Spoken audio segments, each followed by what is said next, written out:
શ્રી હરિરાયજી મહાપ્રભુજીએ આપે 41 જે પત્રો છે જેને આપે આપના લઘુ ભ્રાતા શ્રી ગોપેશ્વરજી પ્રભુને સંબોધીને લખ્યા હતા.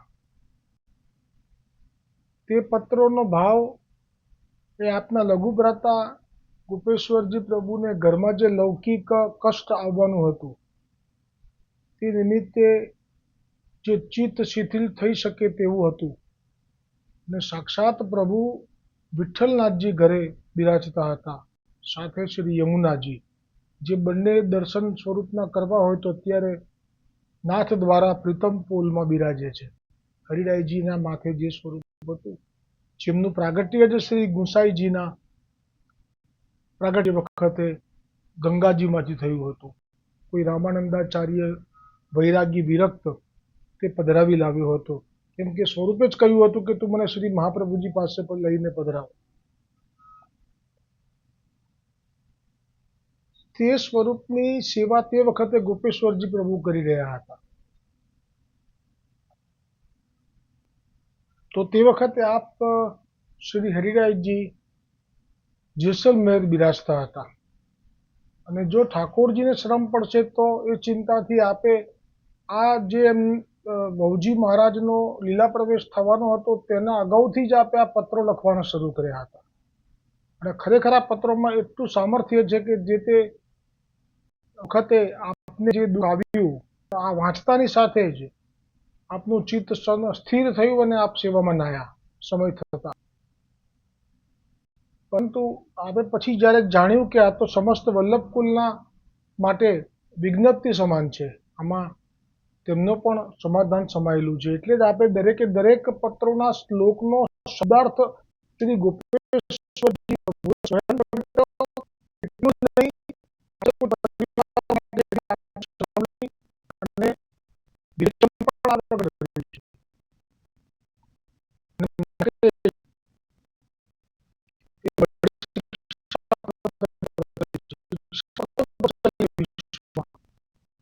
એના અર્થ અને વિવેચન શ્રી ગોપેશ્વરજીએ પ્રગટ કર્યા. પ્રભુ કી જય હો. 34મા પત્રમાં 28મો શ્લોક હશે, 27મો અને 28મો હશે. 27મો શ્લોક છે વિશુદ્ધમાં.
સ્વયં ચ વિષયાક્રાંત પાખંડી સ્વાત્મક આલતઃ. અને પોતે વિષયથી આક્રાંત થઈ થાય છે. આ પ્રકારે કામ પ્રાપ્ત ન થતી ક્રોધ થાય છે.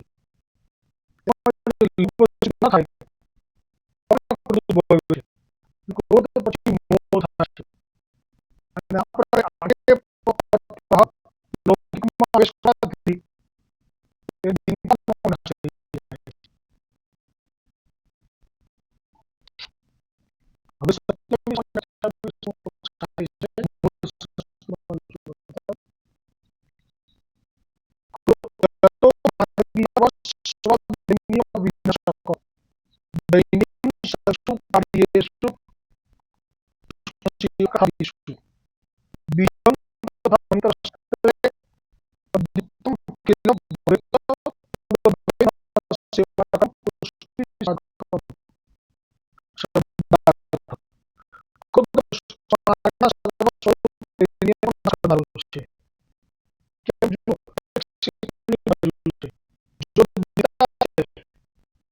ક્રોધ નથી, અને જો ક્રોધ છે તો ચિંતા કેમ હોય?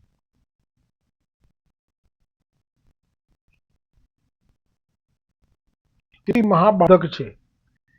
જેમ મંત્રશાસ્ત્રમાં બીજરૂપ મંત્રો ખવાતા છે, તેમ મારા સેવાથી દૈનિકતા કરવામાં આવે તો જ કોઈ પ્રદાન કરે છે. દૈનિકતાનો અભાવ હોય તો સેવાદિક સર્વ પુષ્ટિ કે ભગવતી કૃપા થાય એવું કંઈ થઈ શકતું નથી, સિદ્ધ કરતા નથી. કેમ? દૈનિકતાનો અભાવ છે. દિવ્યમાં શ્રી ગોપેશ્વર કહે છે, બંને શ્લોકમાં આ પુષ્ટિ માર્ગ સર્વસ્વ છે, તેનો નાશ કરનાર ક્રોધ છે. જો હવે આ છે ને 34મા પત્રથી જ શરૂઆત થઈ ગઈ છે. 37મા પત્રમાં દીનતા માટેના સાધનો કહ્યા છે. દીનતા પ્રાપ્ત કરવી હોય આચાર્ય કુલ બાલક હોય અને પછી વૈષ્ણવ હોય પણ, તો એ કેવી રીતે થઈ શકે? એ કૃપા પણ હરિરાયજીએ વિચારી છે. તેથી મહાબાધક છે. તેથી ક્રોધનો નિશ્ચય ત્યાગ કરવો, સર્વ કાર્ય કરતા દીનતા રાખવી, તેના ઉપાયમાં શ્રી કૃષ્ણની તનુજા અને વિતજા સેવા પ્રીતિપૂર્વક કરવી, અને શ્રી કૃષ્ણની કથા શ્રી સુબોધિનીજી આદિ ગ્રંથોમાં શ્રવણ કરવી, મંત્રશાસ્ત્રમાં હોમ, હીમ, શ્રીમ, ક્લીમ, ક્ષો એ ઇત્યાદિ બીજ હોય છે, અને તે વિનાના મંત્રો જપવાથી કશું ફળ મળતું નથી. એવી જેમ તે શાસ્ત્રની મર્યાદા છે, તેમ આ પુષ્ટિ માર્ગમાં સેવામાં દીનતા વિના કંઈ મળતું નથી. આપણામાં કોઈ બીજ નથી આવો હિમ ક્લીમ એવું કશું નથી, પણ આપણામાં એ માટે થઈને બીજ રૂપે દીનતા કીધી. દીનતા વિના કોઈ પણ ફળ મળતું નથી. તેથી દીનતાપૂર્વક સેવા કરવી. તો શ્રી હરિરાયજી રચિત 41 પત્રોમાંથી આજે 34મા પત્રમાં 28મા શ્લોક સુધી આવ્યા છીએ. હવે 29, 30 અને 31 એ આવતીકાલે આવશે, અને પછી 32 અને 33 એ પણ કાલે જો શક્ય હશે તો સાથે લઈ લઈશું, નહીંતર પરમ દિવસ આપણે દાડાવાનો કોઈ દુકાળ છે નહીં.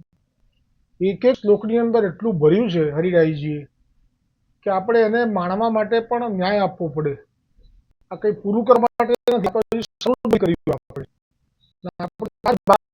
ગોવર્ધનનાથજીના ચરણોમાં મારા વતી બી તમે પ્રાર્થના કરજો વૈષ્ણવો, કે બસ આવા જ દિવસ આપણા જાય, જેથી આપણું ચિત્ત કોઈ આ સોરસમાં ના ફસાય. લાગતો નથી, પણ આપણે તો બધા દોષો આપણા જોવાય છે. 64 પ્રકારના દોષોની ચિંતા આપણે